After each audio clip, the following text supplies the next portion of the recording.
नमस्कार दोस्तों। तो लीजिए प्रस्तुत है बहुमुखी प्रतिभा के धनी जयशंकर प्रसाद जी द्वारा रचित कहानी संदेह। इस कहानी में इस तथ्य को उजागर किया गया है कि परिस्थितियां किस प्रकार मानव मन में संदेह और भ्रम पैदा कर देती हैं। मानसिक उथल पुथल को यह कहानी खूब अच्छे ढंग से अभिव्यक्ति प्रदान करती है। तो लीजिए प्रस्तुत है कहानी संदेह। वाचन स्वाति जैन का है। राम निहाल अपना बिखरा हुआ सामान बांधने में लगा। जंगले से धूप आकर उसके छोटे से शीशे पर तड़प रही थी। अपना उज्जवल आलोक खंड वह छोटा सा दर्पण बुद्ध की सुंदर प्रतिमा को अर्पण कर रहा था, किंतु प्रतिमा ध्यान मग्न थी। उसकी आंखें धूप से चौंधियाती न थीं। प्रतिमा का शांत गंभीर मुख और भी प्रसन्न हो रहा था, किंतु राम निहाल उधर देखता भी ना था। उसके हाथों में था एक कागजों का बंडल, जिसे संदूक में रखने से पहले वह खोलना चाहता था। पढ़ने की इच्छा भी थी, फिर भी न जाने क्यों हिचक रहा था और अपने को मना कर रहा था, जैसे किसी भयानक वस्तु से बचने के लिए कोई बालक को रोकता है ना, ठीक उसी प्रकार। बंडल तो रख दिया, पर दूसरा बड़ा सा लिफाफा खोल ही डाला। एक चित्र उसके हाथों में था और आंखों में थे आंसू। अब कमरे में दो प्रतिमाएं थीं। बुद्धदेव तो अपनी विराग महिमा में निमग्न थे और राम निहाल राग शैल सा अचल, जिसमें से हृदय का द्रव्य आंसुओं की निर्झरणी बनकर धीरे धीरे बह रहा था। तभी किशोरी ने आकर हल्ला मचा दिया। भाभी, अरे ओ भाभी, देखा नहीं तूने? निहाल बाबू रो रहे हैं। अरे तू चल। श्यामा वहां आकर खड़ी हो गई। उसके आने पर भी राम निहाल उसी भाव में विस्मृत से अपनी करुण धारा बहा रहे थे। श्यामा ने कहा, निहाल बाबू, अरे ओ निहाल बाबू। निहाल ने आंखें खोलकर कहा, क्या है? अरे मुझे क्षमा कीजिए। फिर आंसू पोंछने लगे। बात क्या है, कुछ सुनूं भी। तुम क्यों जाने के समय इतने दुखी हो रहे हो? क्या हम लोगों से कुछ अपराध हो गया? तुमसे अपराध होगा? यह क्या कह रही हो? मैं रोता हूं, इसमें मेरी ही भूल है। प्रायश्चित करने का यह ढंग ठीक नहीं। यह मैं धीरे धीरे समझ रहा हूं, किंतु करूं क्या? यह मन है कि मानता ही नहीं। श्यामा जैसे सावधान सी हो गई। उसने पीछे फिरकर देखा कि किशोरी अभी भी खड़ी है। श्यामा ने कहा, जा बेटी, कपड़े धूप में फैले हैं, वहीं बैठ। किशोरी चली गई। अब जैसे सुनने के लिए प्रस्तुत होकर श्यामा एक चटाई खींचकर वहीं बैठ गई। उसके सामने छोटी सी बुद्ध प्रतिमा सागवान की सुंदर सी मेज पर धूप के प्रतिबिंब में हंस रही थी। और राम निहाल कहने लगा, श्यामा, तुम्हारा कठोर व्रत, वैधव्य का आदर्श देखकर मेरा हृदय विश्वास से भर गया। हृदय में मुझे विश्वास हुआ कि मनुष्य अपनी वासनाओं का दमन कर सकता है, किंतु तुम्हारा अवलंबन बड़ा दृढ़ है।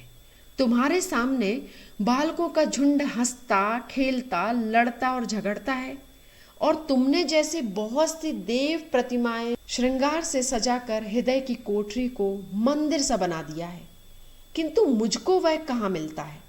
भारत के भिन्न भिन्न प्रदेशों में छोटा मोटा व्यवसाय, नौकरी और पेट पालने की सुविधाओं को खोजता हुआ जब मैं तुम्हारे घर पर आया तो मुझे विश्वास हुआ कि मैंने घर पा लिया।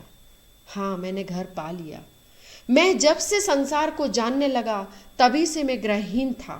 मेरा संदूक और ये जो मेरा थोड़ा सा सामान है, जो मेरे उत्तराधिकार का अंश था, अपनी पीठ पर लादे हुए घूमता रहा, ठीक उसी तरह जैसे कंजर अपनी गृहस्थी टट्टू पर लादे घूमते हैं ना। मैं चतुर था, इतना चतुर जितना मनुष्य को ना होना चाहिए, क्योंकि मुझे विश्वास हो गया है कि मनुष्य अधिक चतुर बनकर अपने को अभागा बना लेता है और भगवान की दया से वंचित रह जाता है।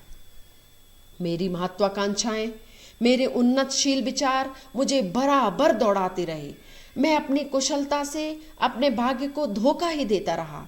यह भी मेरा पेट भर देता था, कभी कभी मुझे ऐसा मालूम होता कि यह दांव बैठा कि मैं अपने आप पर विजयी हुआ और मैं सुखी होकर, संतुष्ट होकर चैन से संसार के एक कोने में बैठ जाऊंगा। किंतु वह मृग मरीचिका थी। मैं जिनके यहाँ नौकरी अब तक करता रहा ना, वे लोग बड़े ही सुशिक्षित और सज्जन हैं, मुझे मानते भी बहुत हैं। तुम्हारे यहाँ घर का सुख जो मुझे मिला वह कहीं ना मिला, किंतु यह सब मुझे अब छोड़ना ही पड़ेगा। इतनी बात कहकर राम निहाल चुप हो गया। श्यामा बोल उठी, तो तुम काम की बात ना कहोगे, व्यर्थ की इतनी ही इधर उधर की बस। श्यामा और कुछ कहना चाहती थी कि उसे रोककर राम निहाल कहने लगे, तुमको मैं अपना शुभचिंतक, मित्र और रक्षक समझता हूं, फिर तुमसे ना कहूंगा तो यह भार कब तक ढोता रहूंगा। तो लो सुनो कि राम निहाल श्यामा को क्या सुनाता है। राम निहाल सुनाना शुरू करता है। यह चैत है ना, ठीक कार्तिक की पूर्णिमा थी। मैं कामकाज से छुट्टी पाकर संध्या की शोभा देखने के लिए दशाश्वमेध घाट पर जाने के लिए तैयार था कि बृजकिशोर बाबू ने कहा, तुम तो गंगा किनारे टहलने जाते ही हो, आज मेरे एक संबंधी आ गए हैं, उन्हें भी एक बाजरे पर बिठाकर घुमाते आओ, मुझे आज छुट्टी नहीं है। मैंने स्वीकार कर लिया। ऑफिस में बैठा रहा। थोड़ी देर में भीतर से एक पुरुष के साथ एक सुंदर स्त्री निकली और मैं समझ गया कि मुझे इन्हीं लोगों के साथ जाना होगा। बृजकिशोर बाबू ने कहा, मान मंदिर घाट पर बजरा ठीक है, निहाल आपके साथ जा रहे हैं, कोई असुविधा ना होगी। इस समय मुझे क्षमा कीजिए, आवश्यक काम है। पुरुष के मुंह पर की रेखाएं कुछ तन गईं। स्त्री ने कहा, अच्छा है, आप अपना काम कीजिए, हम लोग तब तक घूम आते हैं। हम लोग मान मंदिर पहुंचे। बजरे पर चांदनी बिछी थी। पुरुष मोहन बाबू जाकर ऊपर बैठ गए। पौड़ी लगी थी। मनोरमा को चढ़ने में जैसे डर लग रहा था। मैं बजरे के कोने पर खड़ा था। हाथ बढ़ाकर मैंने कहा, आप चली आइए। कोई डर नहीं, परंतु उसने मेरा हाथ पकड़ लिया। ऊपर आते ही मेरे कानों में धीरे से उसने कहा, मेरे पति पागल बनाए जा रहे हैं, कुछ कुछ हैं भी, तनिक सावधान रहिएगा, नाव की बात है। मैंने कह दिया, कोई चिंता नहीं, किंतु ऊपर जाके बैठ जाने पर भी मेरे कानों के समीप उस सुंदर मुख का सुरभित निश्वास अपनी अनुभूति दे रहा था। मैंने मन को शांत किया। चांदनी निकल आई थी। घाट पर आकाश दीप जल रहे थे और गंगा की धारा में भी छोटे छोटे दीपक बहते हुए दिखाई देते थे। मोहन बाबू की बड़ी बड़ी गोल आंखें और भी फैल गईं। उन्होंने कहा, मनोरमा देखो, इस दीपदान का क्या अर्थ है, तुम समझती हो? गंगा जी की पूजा, और क्या, मनोरमा ने कहा। यही तो मेरा और तुम्हारा मतभेद है। जीवन के लघुदीप को अनंत की धारा में बहा देने का यह संकेत है। आहा हा हा हा, कितनी सुंदर कल्पना, कहकर मोहन बाबू जैसे उच्छ्वसित हो गए। उनकी शारीरिक चेतना मानसिक अनुभूति से मिलकर उत्तेजित हो उठी। मनोरमा ने मेरे कानों में धीरे से कहा, देखा ना आपने? मैं चकित हो रहा था। बाजरा पंचगंगा घाट के समीप पहुंच गया था। तब हंसते हुए मनोरमा ने अपने पति से कहा, और हाँ, ये बांसों में जो टंगे हुए दीपक हैं, उन्हें आप क्या कहेंगे? तुरंत ही मोहन बाबू ने कहा, आकाश भी असीम है ना, जीवन दीप को उसी ओर ले जाने का यह भी संकेत है। फिर हाँफते हुए उन्होंने कहा, तुम लोगों ने मुझे पागल समझ लिया है क्या? यह मैं जानता हूं। ओह, संसार का विश्वासघात की ठोकरों ने मेरे हृदय को विक्षिप्त बना दिया है, मुझे उससे विमुख कर दिया है। किसी ने मेरे मानसिक विप्लवों में मुझे सहायता नहीं दी। मैं ही सबके लिए मरा करूं। अब यह मैं नहीं सह सकता। मुझे अकपट प्यार की आवश्यकता है। जीवन में वह कभी नहीं मिला मुझे। तुमने भी मनोरमा, तुमने भी मुझे कभी नहीं दिया। मनोरमा जैसे घबरा उठी। उसने कहा, चुप रहिए, आपकी तबीयत बिगड़ रही है, शांत हो जाइए। क्यों शांत हो जाऊं? राम निहाल को देखकर चुप रहूं? वह जान जाए, इसमें मुझे कोई भय नहीं। तुम लोग छिपाकर सत्य को छलना क्यों बनाती हो? मोहन बाबू के श्वासों की गति तीव्र उठी। मनोरमा ने हताश भाव से मेरी ओर देखा। वह चांदनी रात में विशुद्ध प्रतिमा सी निश्चेत हो रही। मैंने सावधान होकर कहा, माँ जी अब घूम चलो। कार्तिक की रात चांदनी से शीतल हो चली थी। नाव मान मंदिर की ओर घूम चली। मैं मोहन बाबू के मनोविकार के संबंध में सोच रहा था। कुछ देर चुप रहने के बाद मोहन बाबू फिर अपने आप कहने लगे, ब्रज किशोर को मैं पहचानता हूं मनोरमा। उसने तुम्हारे साथ मिलकर जो षड्यंत्र रचा है, मुझे पागल बना देने का, जो उपाय हो रहा है उसे मैं समझ रहा हूं। ओह, आप चुप न रहेंगे? मैं कहती हूं ना, यह व्यर्थ का संदेह आप मन से निकाल दीजिए या मेरे लिए संखिया मंगा दीजिए। छुट्टी हो। स्वस्थ होकर बड़ी कोमलता से मोहन बाबू कहने लगे, तुम्हारा अपमान होता है। सबके सामने मुझे ऐसी बातें न करनी चाहिए। यह मेरा अपराध है। मुझे क्षमा करो मनोरमा। सचमुच मनोरमा के कोमल चरण मोहन बाबू के हाथ में थे। वह पैर छुड़ाती हुई पीछे खिसकी। मेरे शरीर से उसका स्पर्श हो गया। वह क्षुब्ध और संकोच में ऊब चूब रमणीय जैसे किसी का आश्रय पाने के लिए व्याकुल हो गई थी। मनोरमा ने दीनता से मेरी ओर देखते हुए कहा, आप देखते हैं ना? सचमुच में देख रहा था। गंगा की घोर धारा पर बजरा फिसल रहा था, नक्षत्र बिखर रहे थे और एक सुंदर युवती मेरा आश्रय खोज रही थी। अपनी सब लज्जा और अपमान लेकर वह दुर्वह संदेह भार से पीड़ित स्त्री जब कहती थी कि आप देखते हैं ना, तब वह मानो मुझसे प्रार्थना करती थी कि कुछ मत देखो, मेरा व्यंग उपहास देखने की वस्तु नहीं है। मैं चुप था।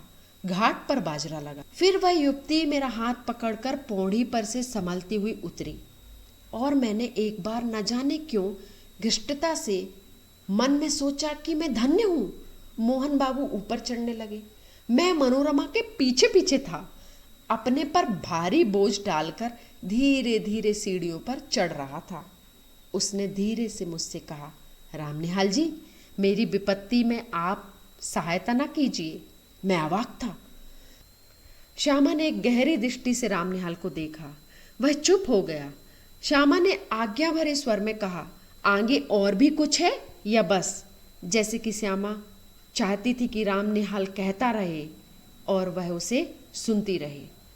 राम निहाल ने सिर झुकाकर कहा, हाँ और भी कुछ है।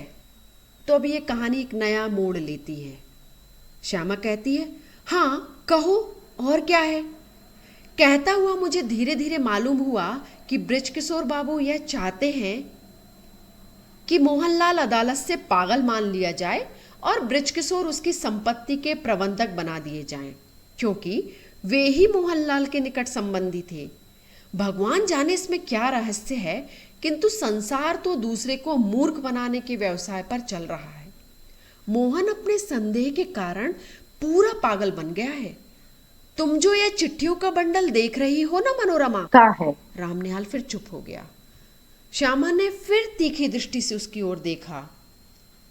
राम निहाल फिर कहने लगा, तुमको भी संदेह हो गया ना? सो ठीक है, मुझे भी कुछ कुछ संदेह हो रहा है।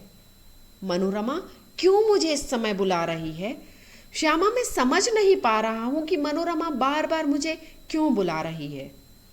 अब श्यामा ने हंसकर कहा, तो क्या तुम समझते हो कि मनोरमा तुमको प्यार करती है और वह दुश्चरिता है? छी राम निहाल, यह तुम क्यों सोच रहे हो? देखूं तो तुम्हारे हाथ में यह कौन सा चित्र है? क्या मनोरमा का ही है? कहते कहते श्यामा ने राम निहाल के हाथ से चित्र ले लिया।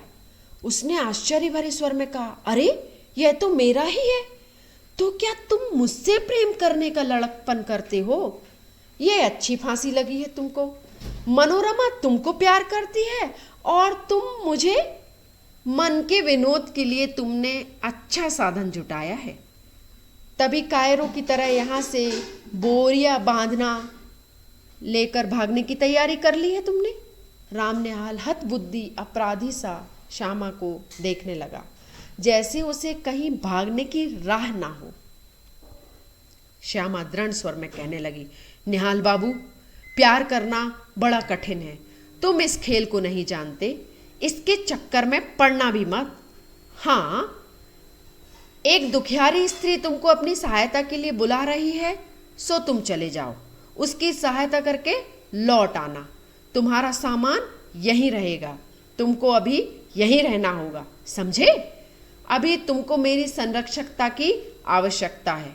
तो चलो, उठो, नहा धो लो और जो ट्रेन मिले उससे पटना जाकर ब्रज किशोर की चालाकियों से मनोरमा की रक्षा करो और फिर मेरे यहाँ चले आना। यह सब तुम्हारा भ्रम था, संदेह था। राम निहाल धीरे से उठकर नहाने चला गया। तो इस कहानी में आपने देखा ना दोस्तों, मनुष्य भ्रमित होकर असंतुलित व्यवहार प्रदर्शित करने लगता है। ये शक, ये संदेह व्यक्ति की सोच को प्रभावित करते हैं। हमें इस प्रकार के भ्रामक आचरण से बचना चाहिए और संदेहों का निवारण ढूंढना चाहिए। धन्यवाद दोस्तों। अगर आपको मेरा वाचन अच्छा लगा हो तो मेरे चैनल को लाइक, शेयर, सब्सक्राइब करें और बेल आइकन अवश्य दबाएं। धन्यवाद।